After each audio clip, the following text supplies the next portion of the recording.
إلا وأنتم مسلمون يا أيها الذين آمنوا اتقوا الله وكونوا مع الصادقين يا أيها الذين آمنوا اتقوا الله وقولوا قولا سديدا يصلح لكم أعمالكم ويغفر لكم ذنوبكم ومن يطع الله ورسوله فقد فاز فوزا عظيما.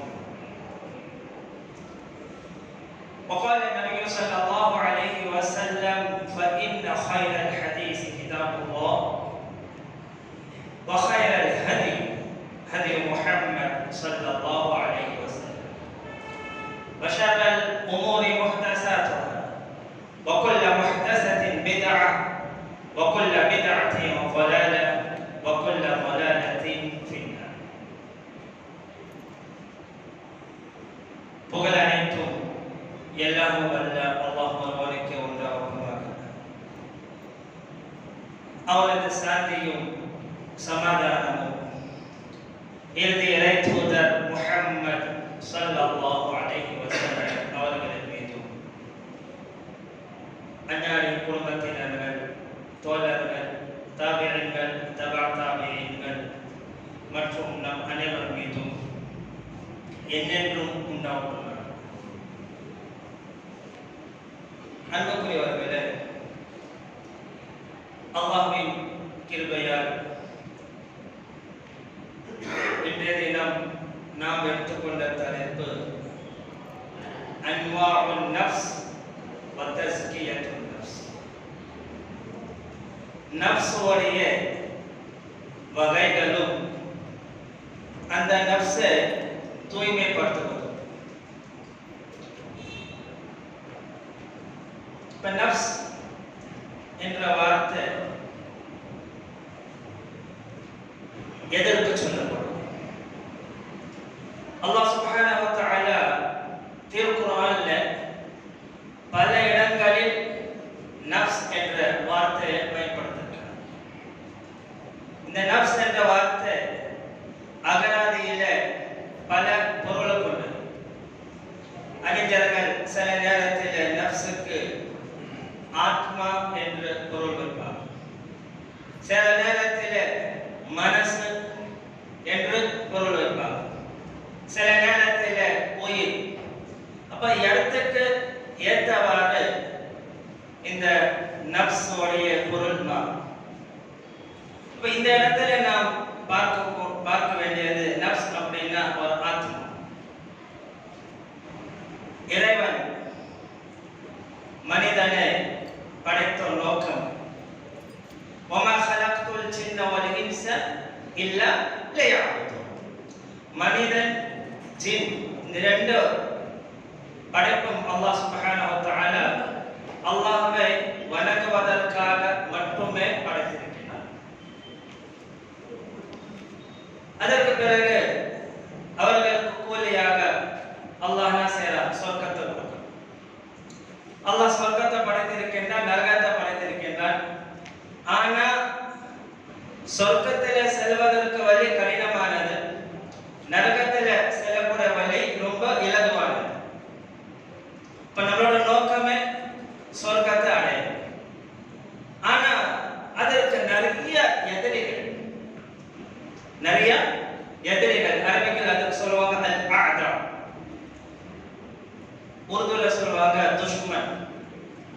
இப்ப எதிரி, இந்த எதிரிகளை நம்ம தாண்டி தான் சொர்க்கத்துக்குள்ள போகும்.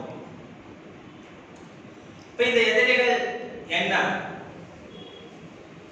சில அறிஞர்கள் இந்த துஷ்மன் என்ற வார்த்தை இருக்குல்ல, அதுல பாத்தீங்கன்னா மொத்தம் 4 எழுத்து இருக்கு.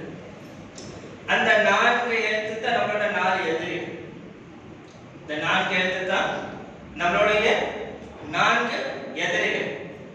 முதலாவது எழுத்து பாத்தீங்கன்னா தால். தால் இருந்து துனியா, தால் இருந்து துனியா. இரண்டாவது எழுத்து ஷீன், ஷீன்ல இருந்து ஷைத்தான். மூன்றாவது எழுத்து மீம், மீம்ல இருந்து மாஹூல், சுற்றுச்சூழல். நான்காவது நூன், நூன்ல இருந்து நஃப்ஸ், ஆத்மா. இந்த 4 எதிரி மிக மோசமான. இந்த 4 எதிரிகளை நம்ம விட்டு கடந்து போனா தான் நம்மளுடைய சொர்க்கத்துக்குள்ள போகும். சொர்க்கத்தை நாம் அடைய வேண்டும் என்றால் இந்த 4 எதிரிகளை நாம எப்படி நம்மளுடைய கட்டுப்போக்கில் வைக்க வேண்டும். முதலாவது துனியா. இன்னைக்கு துனியாவுடைய ஆசையின் காரணமாகத்தான் மனிதன் பல தவறுகளை செய்யும். அல்லாஹ் சுப்ஹானஹு வ தஆலா இந்த துனியாவை பற்றி குர்ஆன்ல சொல்லும்போது வமல் ஹயாத்து துன்யா இல்லா லஹு வ லஅப். துனியாவுடைய வாழ்க்கை ஒரு விளையாட்டு மட்டும். கேலிப்படை காசு வேற எதுவுமே கிடையாது. அதுல ஒரு பலனும் கிடையாது. நபிகள் நாயகம் ஸல்லல்லாஹு அலைஹி வஸல்லம் துனியாவை பற்றி எந்த அளவுக்கு எச்சரிக்கிறாங்க அப்படின்னா இன்னமா அக்ஷா அலைக்கும் மா யுஃப்தஹு அலைக்கும் மின் ஸஹரத்தி துன்யா. நான் உங்கள் மீது அஞ்சுவது எல்லாம் பயப்படுவது எல்லாம் நாளை மறுமையோடைய நேரத்தில் துனியாவில் நிறைய செல்வங்கள் அதிகமாக அந்த மாதிரி நேரத்தில் ஃபித்னாக்கள் அதிகமாக அதே போல நான் அஞ்சுகிறேன் என்று நபிகள் நாயகம் ஸல்லல்லாஹு அலைஹி வஸல்லம் அவர்கள் கூறுகிறார். فقال النبي صلى الله عليه وسلم فاتقوا الدنيا. துனியாவை நீங்க அஞ்சிக் கொள்ளுங்கள். துனியா விஷயத்தில் நீங்க தக்வா நிலைநாட்டுங்கள். வத்தகுன் நிசா. பெண்கள் விஷயத்தை நீங்க அஞ்சிக் கொள்ளுங்கள். فإن أول فتنة بني إسرائيل. பனி இஸ்ராயேலுடைய முதல் குழப்பம், முதல் ஃபித்னா எங்க ஆரம்பிக்கப்பட்டது? பெண்கள் விஷயத்தில். அதனால இந்த விஷயத்தை நீங்க ஜாக்கிரதையாக இருங்க. நபிகள் நாயகம் ஸல்லல்லாஹு அலைஹி வஸல்லம் துனியாவை விட்டு எந்த அளவுக்கு நம்மளுக்கு எச்சரிக்கிறாங்க அப்படின்னா ஒரு ஹதீஸ்ல இருக்கு. இப்னு உமர் ரலியல்லாஹு தஆலா அன்ஹுமா அவங்க அறிவிக்கிறாங்க. قال أخذ رسول الله صلى الله عليه وسلم بمنكبه. அல்லாஹ்வுடைய தூதர் என்னோட தோள்பட்டையை பிடிக்கிறாங்க. பிடிச்சிட்டு சொல்றாங்க فقال كن في الدنيا كأنك غريب أو عابر سبيل. துனியால நீ எப்படி இருக்க வேண்டும், இந்த உலகத்துல நம்மளோட வாழ்க்கை எப்படி இருக்க வேண்டும் என்பது நபிகள் நாயகம் ஸல்லல்லாஹு அலைஹி வஸல்லம் தெளிவாக சொல்றாங்க. குன் ஃபித்துன்யா கஅன்னக கரீப் அவ் ஆபிரின் சபீல். இந்த உலகத்துல நீ ஒரு அஜ்னபியா, யாருக்குமே தெரியாத ஒரு மனிதனா வாழணும். அஜ்னபி அவனுக்கு சொல்றான். இருக்க இடம் தெரியாத, எதுவுமே தெரியாத ஒரு மனிதனாக நீ வாழ்ந்துட்டு போ. அவ் ஆபிரின் சபீல். இல்லை என்றால் ஒரு பயணவாசி ஒரு பயணத்துல போகும்போது சில ஊர்ல நிற்பான், அவனுக்கு யாருமே அடையாளம் தெரியாது. அந்த மாதிரி நீ ஒரு பயணவாசியா வாழ்ந்துடும். இதுதான் உங்களோட துனியாவோட வாழ்க்கை. இன்னும் தெளிவாக நபிகள் நாயகம் ஸல்லல்லாஹு அலைஹி வஸல்லம் இந்த துனியாவுடைய ஒரு உதாரணத்தை காட்டி சொல்றாங்க. அன் அப்துல்லாஹ் இப்னு மஸ்ஊத் ரலியல்லாஹு தஆலா அன்ஹு அவங்க அறிவிக்கிறாங்க. قال نام رسول الله صلى الله عليه وسلم على حصير. ரசூலுல்லாஹி ஸல்லல்லாஹு அலைஹி வஸல்லம் வாழ்க்கை பாருங்க. நபிகள் நாயகம் ஸல்லல்லாஹு அலைஹி வஸல்லம் பாயில படுத்து உறங்கிக் கொண்டு இருக்கிறாங்க. ஃபகாம அந்த தூக்கத்தில் எந்திரிச்ச பிறகு வகத் அஸ்ஸர ஃபீ ஜம்பிஹி. அவங்களுடைய தேகத்தில், அவங்களுடைய முதுகுல, உடம்புல அந்த பாயோட அச்சு பட்டு, இந்த பாயோட அச்சு அவங்களோட உடம்புல இருக்கு. ஃபகுல்னா யா ரசூலல்லாஹ், இது நாங்க பார்த்த சய்யிதுல் அன்பியா எவ்வளவு பெரிய தலைவர். அவர் எல்லா நபிமார்களுக்கும் தலைவராக இருக்கக்கூடிய நபிகள் நாயகம் ஸல்லல்லாஹு அலைஹி வஸல்லம் மெத்தலே படுக்காம ஓர பாயில தூங்கி கொண்டு இருக்கிறாங்களே, அதனால வகத் அஸ்ஸர ஃபீ ஜம்பிஹி, அவருடைய முதுகுல பாயோடைய அந்த அடியாளங்கள் இருக்கிறது. ஃபகுல்னா யா ரசூலல்லாஹ், நாங்கள் கூறினோம் அல்லாஹ்வுடைய தூதரே, லபித் தஹஸ்னா லக வித்ரா. அல்லாஹ்வுடைய தூதரே ஸல்லல்லாஹு அலைஹி வஸல்லம், நீங்க உங்களுக்காக ஒரு மெத்தை, ஒரு என்ன செஞ்சிருக்கலாம், மெத்தை நீங்க தயாரிச்சிருக்கலாமே, ஒரு பெட்டை நீங்க தயாரிச்சிருக்கலாமே, நீங்க உங்களுக்காக ரெடி பண்ணியிருக்கலாமே என்று சஹாபாக்கள் சொல்லும்போது நபிகள் நாயகம் ஸல்லல்லாஹு அலைஹி வஸல்லம் அவங்க மிக அழகாக சொல்றாங்க. ஃபகால மா துன்யா. மாலி வலி துன்யா, என்னோட உதாரணமும் துன்யாவோட உதாரணம் எப்படின்னா, எனக்கு துன்யாக்குள்ள சம்பந்தம் என்ன என்பது நபிகள் நாயகம் ஸல்லல்லாஹு அலைஹி வஸல்லம் சொல்றாங்க. மா அனா ஃபித் துன்யா, துன்யாவோட வாழ்க்கை எனக்கு எப்படின்னா, இல்லா கராகிபின் இஸ்ததல்ல தஹ்த ஷஜரத்தின் சும்ம ராஹா வ தரக. துன்யாவோட வாழ்க்கை இவ்வளவுதான். துன்யாவோட வாழ்க்கை இவ்வளவுதான். எப்படி ஒரு மனிதன் பயணத்திலே ஒரு ஊருக்கு செல்லும் போது ஒரு மரத்து அடியிலே நிழலுக்காக சிறிது நேரம் ஓய்வு எடுக்கிறானோ, அதுக்கு பிறகு அந்த இடத்தை விட்டுட்டு அவரோட பயணத்தை நோக்கி செல்கிறானோ, இதுதாங்க துன்யாவோட வாழ்க்கை. நம்மளுடைய வாழ்க்கை மறுமை நோக்கி இருக்கிறது. இந்த உலகத்திலே நாம் சிறிது நேரம் பயணம் செய்யறோம், அதுல ஓய்வு எடுக்கக்கூடிய வாழ்க்கை தான் இந்த உலக வாழ்க்கை. நாம் இதுதான் நிரந்தரம் என்று இதற்கு பின்னாடியே நாம் ஓடிக்கொண்டே இருக்கிறோம். இது நம்மளுக்கு நிரந்தரம் இல்லை. நம்மளுக்கு ஆகிரா அதுதான் நிரந்தரமான ஒரு வாழ்க்கையாக இருக்கிறது. இப்படிப்பட்ட உலகத்துக்காக நம்ம எவ்வளவு கஷ்டம். இதுதான் மிக பெரிய எதிரிடம் இந்த துனியாவுடைய ஆசை தான். நம்ம ரொம்ப துனியா மிக மோசம். இதனால் என்ன பிரச்சனைகள் வருது என்பதை நம்ம பார்க்கும்போது நபிகள் நாயகம் ஸல்லல்லாஹு அலைஹி வஸல்லம் சில அடையாளங்களை காட்டியிருக்கிறார். இந்த துனியாவோட முஹப்பா, துனியாவோட நேசம் ஒரு மனிதரை எந்த அளவுக்கு ஆக்கி விடுகிறது என்றால், வகத் நப்பஹனா அன்-நபி ஸல்லல்லாஹு அலைஹி வஸல்லம் பிஹாதா ஸமான். அல்லாஹ்வுடைய தூதர் ஸல்லல்லாஹு அலைஹி வஸல்லம் ஒரு காலத்தை பற்றி நம்மளுக்கு எச்சரிக்கிறார். லஅல்லஹு ஸமானுன் அல்லதி நஈஷு ஃபீஹி. இன்ஷாஅல்லாஹ் அந்த காலம் இந்த காலத்தை நான் எந்த காலத்தை கொண்டு அல்லாஹ்வுடைய தூதர் ஸல்லல்லாஹு அலைஹி வஸல்லம் எச்சரித்தார்களோ அப்படிப்பட்ட காலத்திலே நாம் இங்கு அமர்ந்து கொண்டிருக்கிறோம். அல்லாஹ்வுடைய தூதர் ஸல்லல்லாஹு அலைஹி வஸல்லம் சொன்னாங்க, ஃபகால நபியு லா யக்தியன்ன அலன் நாஸி ஸமானுன்.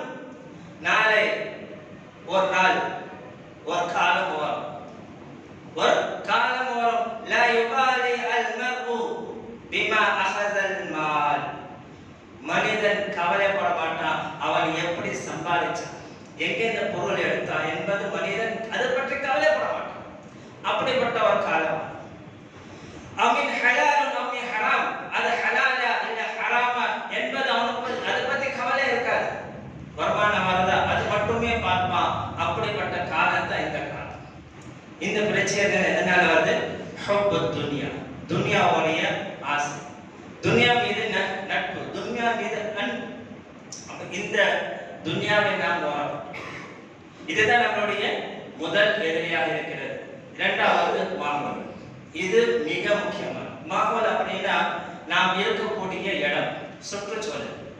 எந்த ஊர்ல நம்ம வாழ்றோமோ அங்க இருக்கக்கூடிய நம்மளுடைய நண்பர்கள், அந்த ஊருக்கு கூடிய சில விஷயங்கள், இது எதை விட்டு நம்ம விலகிப்போம்.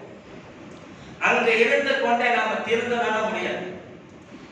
நபிகள் நாயகம் ஸல்லல்லாஹு அலைஹி வஸல்லம் இதற்கு மிக அழகான ஒரு உதாரணத்தை காட்டி சொல்றாங்க. அன் அபி மூஸா அன் நபி ஸல்லல்லாஹு அலைஹி வஸல்லம் قال مثل الجليس الصالح والسوء. நல்ல நண்பன் கெட்ட நண்பனுடைய ஒரு உதாரணம்.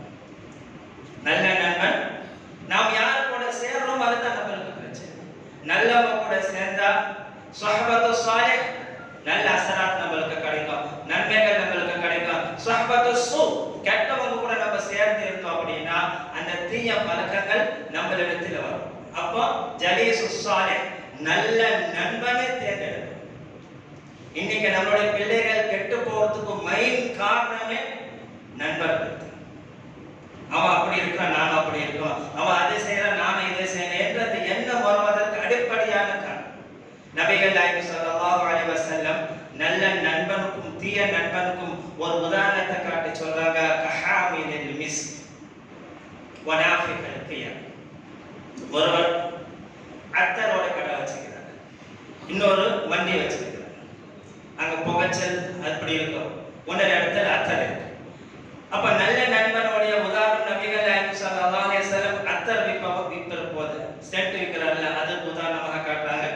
தீய நண்பனுடைய உதாரணம் மண்டி வச்சிருக்கிறோம். அந்த காலத்துல என்ன செய்வாங்க, ஈயம் பூசுறதுக்காக என்ன செய்றாங்க, நெருப்பு சூடுகாட்டு பாத்திரத்தை சுத்தம் செய்வாங்கல்ல, அதற்கு உதாரணமாக காட்டுறாங்க. இப்ப யார் நல்ல நண்பனாக இருக்கிறாரோ அத்தர் வைக்கிறாரோ அவரிடத்துல ஒண்ணு நீங்க அவங்க கிட்ட என்ன செய்வீங்க? அம்மா யுஹ்தீக ஒண்ணு அவர்களுக்கு அன்பளிப்பாக அத்தர் கொடுக்கும். அவர் என்ன செய்யலாம்? பெரியப்பட்டு ஆசைப்பட்டு உங்களுக்கு என்ன செய்யலாம்? அத்தர் அன்பளிப்பாக கொடுக்கலாம். இல்ல நீங்க அவர்கிட்ட அத்தர் வாங்கலாம். இல்ல அங்க போய் நின்றாவ அத்தரோடைய அந்த மனம் நீங்க என்ன செய்யலாம்? வாடகை மோதல். இப்ப மூன்றுல ஏதாவது ஒண்ணு இருக்கு. ஒண்ணு அவருக்கு உங்களுக்கு கிஃப்டாக கொடுக்கலாம், இல்ல அவர்கிட்ட நீங்க எந்த வாங்கி கொள்ளலாம், இல்ல அப்படி நின்றாவ சிறிது நேரம் கழிச்சு நம்ம மேல அத்தர் வாசனை நம்மள என்ன செய்யலாம்? அத்தரோடைய அந்த சுவையை நம்ம செய்யலாம், அந்த அத்தரோடைய அந்த வாசனத்தை மோதல். இப்ப இதுதான் நல்ல நண்பனுடைய உதாரணம். அவன் கூட இருந்தாவே அது பழக்கம் நம்மளுக்கு வந்துடும். அத்தர் கடையில போய் நின்றாவே அத்தரோட வாடை நம்ம மீது வீசும். இதுதான் நல்ல நண்பனுடைய உதாரணம். நபிகள் நாயகம் ஸல்லல்லாஹு அலைஹி வஸல்லம் தீய நண்பனோட உதாரணம் என்ன சொல்றாங்க? ஒருத்தர் வண்டி வச்சுக்கிறார்ல, இம்மா ஐயுஹ்ரிக சியாப ஒண்ணு பக்கத்துல இருக்கிறதால அந்த நெருப்பு உன்னோட ஆடையை அழிச்சு உன்னோட ஆடையை எரிச்சு, இல்ல வஹம்மா அன்தஜித ரிஹல் ஹபீஸா துர்நாற்றத்தை அங்க கற்றுக்கொள்வது. ரெண்டுத்துல ஒண்ணு. இதுதான் நபிகள் நாயகம் ஸல்லல்லாஹு அலைஹி வஸல்லம் நல்ல நண்பன் கூட சேர்ந்தா நல்ல பழக்கங்கள் வரும், தீய நண்பர்கள் கூட சேர்ந்தா தீய பழக்கங்கள் வரும் என்பது மிக தெளிவாக சொல்லியிருக்காங்க. இதுல மிக முக்கியமானது சுற்றுச்சூழல் சொன்னல. நாம் எந்த இடத்துல இருக்கிறோமோ அந்த இடத்துல இருந்து கொண்டு திரும்புவது கிடையாது. நம்ம எல்லாம் தெரிஞ்ச ஒரு ஹதீஸ். ஒருவர் என்ன செஞ்சிருப்போம்? 99 கொலை பண்ணிருப்பார். எத்தனை? 99. ஒரு பாததிட்ட போய் கேட்பார், நான் 99 கொலை பண்ணிட்டேன், எனக்கு மன்னிப்பு உண்டா அப்படின்னு. அவர் சொல்வார், 99 கொலை பண்ணிட்டு உனக்கு மன்னிப்பா அப்படின்னு கேட்கும்போது அவரையும் என்ன செஞ்சிடாரு? முடிச்சிடாரு. டோட்டலா 100 ஆயிடுது. அதுக்கு பிறகு அவரோட தாட்டம் நிக்கல, அவரோட தேடல் அதிகமாக இருக்குது.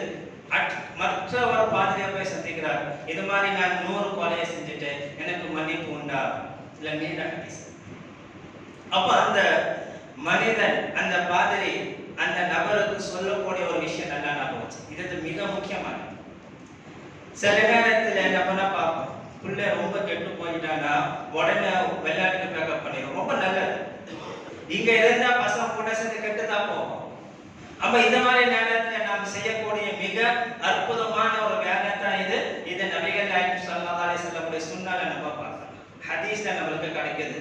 அவர் என்ன சொல்லி அனுப்புறாங்கன்னா, இன்தலிக் இலா அர்தி கஸா வ கஸா. இன்னொரு கொலை செஞ்சுட்டேன், ஆனா நீ என்ன செய்? இந்த பூமியை விட்டு போ. ஃபஇன்னஹா பிஹா உனாஸுன் யஅபுதூன அல்லாஹ். அந்த ஊர்ல பக்கத்து ஊர்ல நல்ல அடியார்கள் இருக்கிறாங்க. ஃபஅபுதில்லாஹ மஅஹும். அவங்க கூட சேர்ந்து நீ அல்லாஹ்வுடைய இபாதத் செஞ்சிட்டே. வலா தர்ஜி இலா அர்திக ஃபஇன்னஹா அர்து சூ. மீண்டும் இந்த ஊர் பக்கம் வந்துடாத, மீண்டும் திரும்பி இந்த ஊர் பக்கம் வந்துடாத, இது ஒரு கெட்ட பூமியாக இருக்கிறது என்பது அந்த ஹதீஸ்ல சொல்லப்பட்டது. அப்போ சுற்றுச்சூழல் ரொம்ப முக்கியம். இதுவும் நம்மளுடைய மிகப்பெரிய ஒரு எதிரி. எப்படி துனியா ஒரு எதிரியோ அதே மாதிரி மாஹோல் ஒரு எதிரியாக இருக்கிறது. மூன்றாவது தான் ஷைத்தான். இவன் மிகப்பெரிய எதிரி. இவன் மிகப்பெரிய எதிரி. அல்லாஹ் சுப்ஹானஹு வ தஆலா சூரா ஃபாத்திர்ல கூறுகிறார், இன்ன ஷைத்தான லகும் அது. நிச்சயமாக ஷைத்தான் உங்களுடைய விரோதி என்று சொல்றார். சூரா யாசீன் அல்லாஹ் என்ன சொல்லி காட்டுகிறார், அலம் அஹத் இலைக்கும் யா பனி ஆதம் அல்லா தஅபுது ஷைத்தான் இன்னஹு லகும் அதுவும் முபீன். வா ஆதமுடைய மகனே, நான் உன்னிடத்தில் ஒப்பந்தம் வாங்கவில்லையா, வாக்குறுதி வாங்கவில்லையா? அல்லா தஅபுது ஷைத்தான், ஷைத்தானை நீங்க வணங்காதீங்க. இன்னஹு லகும் அதுவும் முபீன், நிச்சயமாக அந்த ஷைத்தான் உங்களுடைய தெளிவான விரோதி என்று அல்லாஹ் சொல்லியிருக்கிறார். மிகப்பெரிய விரோதி தான் இந்த ஷைத்தான். இவனுடைய தாக்கம், இவனுடைய ஆதிக்கம் கொஞ்சம் கிடையாது, அதிகமான தாக்கம் இருக்கிறது. எந்த அளவுக்குன்னா அவன் மனிதனுடைய உடம்புல ஓடக்கூடிய ரத்தத்துல ஓடுற அளவுக்கு சக்தி அவனிடத்தில் இருக்கு. எப்படியாவது மனிதனை கெடுக்கணும், சொர்க்கத்தை விட்டு தூரமாக ஆக்கணும் என்பது ஒரே குறிக்கோள் தான். நான் எப்படி சொர்க்கத்திலிருந்து வெளியேற்றப்பட்டனோ, நான் எப்படி நரகத்துக்கு போவேன், அதே மாதிரி எல்லாரையும் சொர்க்கத்தில் நான் வெளியேற்றி என்னோட நரகத்துக்கு செல்வேன், இதுதான் அவனுடைய சப்தம். அதில் அவன் தெளிவாக இருக்கிறான்.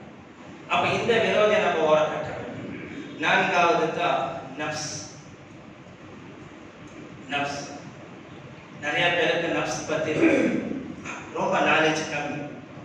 நப்ஸ் இது மிகப்பெரிய விரோதி. இன்னும் சொல்ல போனா சில அறிஞர்கள் என்ன சொல்றாங்க, ஷைத்தானை விட மோசமானது எதுனா நப்ஸ். சில நேரத்துல நம்ம பார்ப்போம், நிறைய ஹதீஸ்களை நம்ம படிச்சிருக்கோம். நோம்பு நேரத்துல அல்லாஹ் என்ன செய்யறாங்க, ஷைத்தானை கட்டி போட்டுருவான். அப்ப சில பேர் சொல்லுவாங்க, அதுல ஷைத்தானத்தை கட்டி போட்டனால அப்ப ஏன் மக்கள் பாவம் செய்யறாங்க? அந்த பாவத்தை தூண்டுவது யாரு? நப்ஸ் இல்லையா?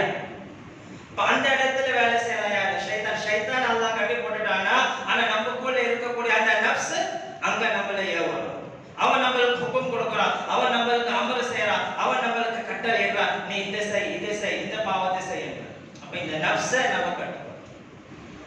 இந்த நப்ஸ் இருக்குல்ல, அறிஞர்கள் இது 3 வகையாக பிரிக்கும். இது அல்லாஹ் சுப்ஹானஹு வ தஆலா நப்ஸ் 3ஆக குர்ஆன்ல சொல்லி காட்டுகிறார்.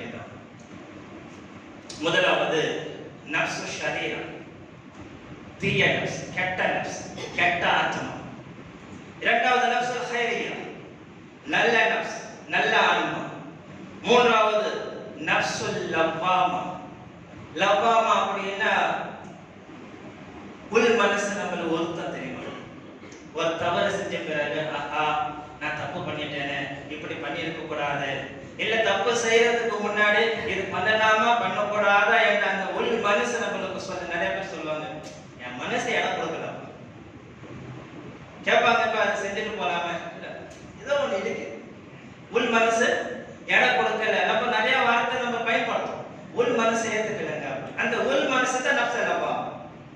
இது அல்லாஹ் சுப்ஹானஹு வ தஆலா குர்ஆன்ல நப்ஸோடைய 3 வகையாக 3 இடத்துல நப்ஸை பற்றி சொல்றான். முதலாவது وما أبرئ نفسي إن النفس لأمارة بالسوء. الله கூறுகின்ற சூரா யூசுப், إن النفس لأمارة بالسوء. நிச்சயமாக நப்ஸ் பாவத்தை ஏவுகிறது. இதற்கு தான் சொல்லுவாங்க நப்ஸ் அம்மாரா. நப்ஸ் அம்மாரா. முதல் நப்ஸ் என்னது? நப்ஸ் அம்மாரா. இரண்டாவது நப்ஸ் நப்சுல் முத்மஇன்னா.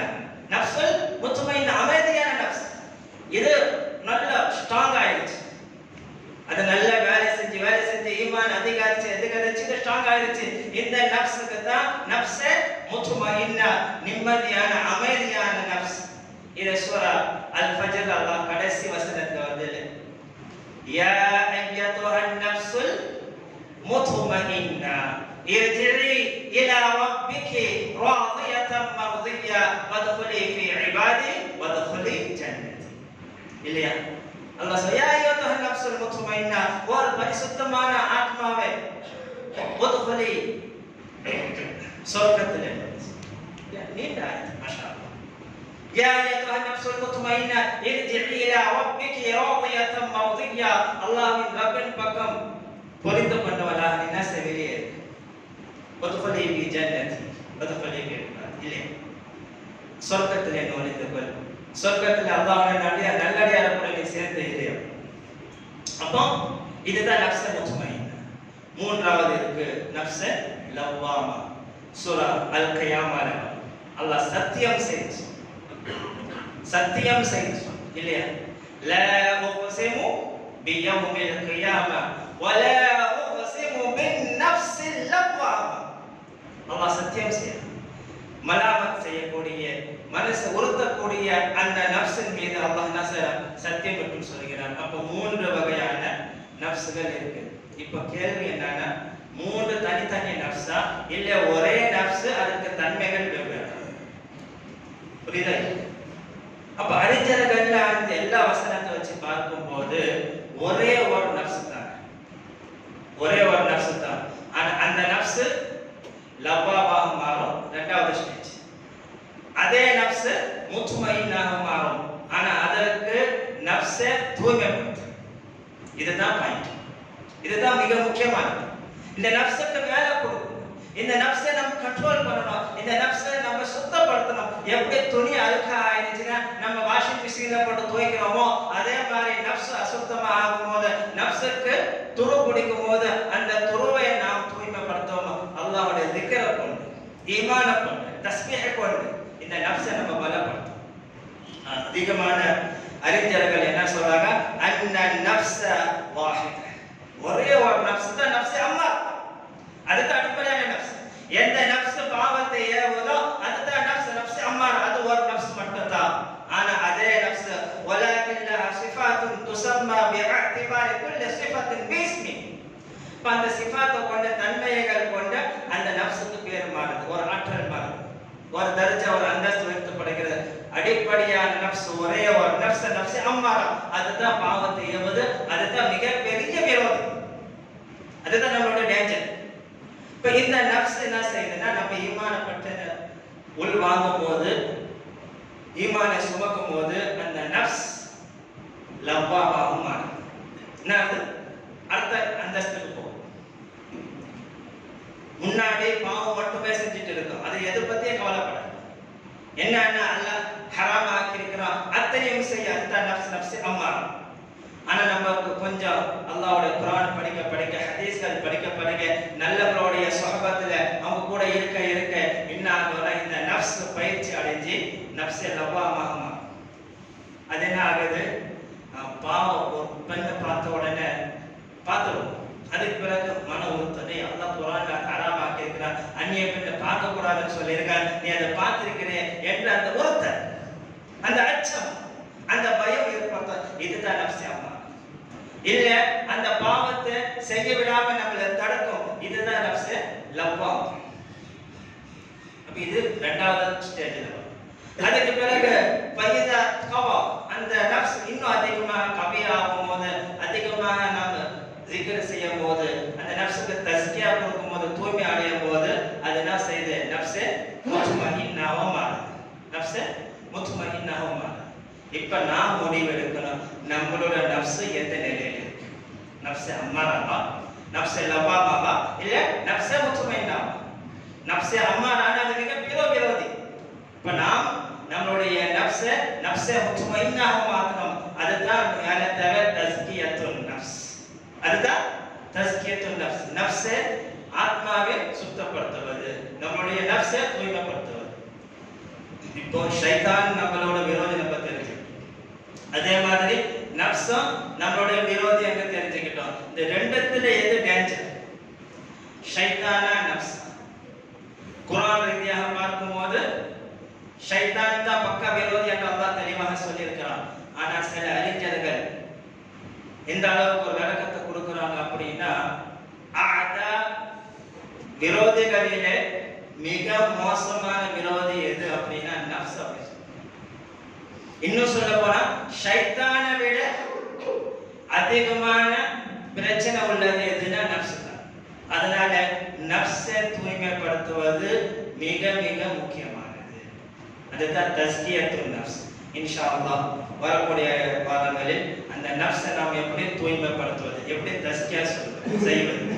ஏன்னா நம்ம குர்ஆனோட வசனங்கள் எடுத்து பார்த்தோம் அப்படின்னா, நபிகள் நாயகம் ஸல்லல்லாஹு அலைஹி வஸல்லம் ஏனைய நபிமார்கள் அனுப்பப்பட்ட நோக்கமும் அதுதான். அதற்காக தான் அனுப்பப்பட்டது. குர்ஆனோட வசனங்களை எடுத்து லகத் மன்னல்லாஹு அலல் முஃமினீன இத் பஅஸ ஃபீஹிம் ரசூலன் மின் அன்ஃபுஸிஹிம் யத்லு அலைஹிம் ஆயாத்திஹி வ யுஸக்கி ஸக்கா. நசலன் அவங்களோட ஆத்மாவை சுத்தப்படுத்துவதற்காக அல்லாஹ் என்ன செஞ்சாங்க, தூதர்களை அனுப்பிச்சாங்க. இப்போ இது ஒரு மிக முக்கியமான ஒரு தலைப்பாக இருக்கிறது. இன்ஷா அல்லாஹ் நாம் அதை வரக்கூடிய வாரங்களில் பார்ப்போம். சுப்ஹானல்லாஹி வ பிஹம்திஹி.